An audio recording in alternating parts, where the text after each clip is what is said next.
നല്ല പഴുത്ത മാങ്ങ കിട്ടുമ്പോൾ ഇതുപോലൊരു ചട്നി ഉണ്ടാക്കി നോക്കിക്കോ. പൊള്ളിയാണ്. മാമ്പഴം തൊണ്ട് കളഞ്ഞ് ചെറിയ ചെറിയ പീസായിട്ട് മുറിച്ചെടുക്കുക.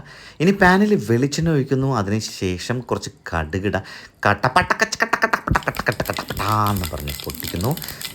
ചെറിയ പീസായിട്ട് മുറിച്ചുള്ള ഇഞ്ചി, പച്ചമുളക്, അതിനുശേഷം കുരുകുരാന്നിട്ടുള്ള തക്കാളി, ആവശ്യത്തിന് ഉപ്പും ചേർത്ത് നന്നായിട്ട് കച്ചകച്ചകച്ചാന്നും പറഞ്ഞ് മിക്സ് ചെയ്തെടുക്കുന്നു.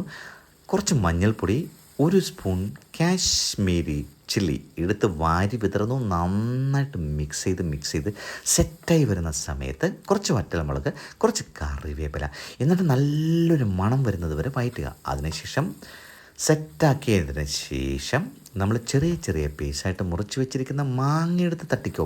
ഇനി ലോ ഫ്ലെയിമിൽ വെക്കണം കേട്ടോ. എന്നിട്ട് നന്നായിട്ട് മിക്സ് ചെയ്ത് സെറ്റാക്കി എടുക്കണം. ഒരു 4 മിനിറ്റെങ്കിലും ഇതുപോലെ മിക്സ് ചെയ്തെടുക്കണം. അങ്ങനെ മിക്സ് ചെയ്ത് സെറ്റായി വരുമ്പോൾ നല്ലൊരു മണം വരുന്ന സമയത്ത് ക്രഷ് ചെയ്തിട്ടുള്ള കുറച്ച് കുരുമുളക് എടുത്തിട്ട് തട്ടാം. ഒന്നും കൂടി അങ്ങോട്ട് മിക്സ് ചെയ്യുക. മസ്റ്റ് ട്രൈ എന്ന് പറഞ്ഞാൽ പോരാ, മസ്റ്റ് ട്രൈ ഐറ്റമാണ്. നല്ല ചൂടൻ ചോറിൻ്റെ കൂടെ എണ്ണ മോനെ ടച്ചിങ്സിനും സൂപ്പറാണ്, സൂപ്പർ.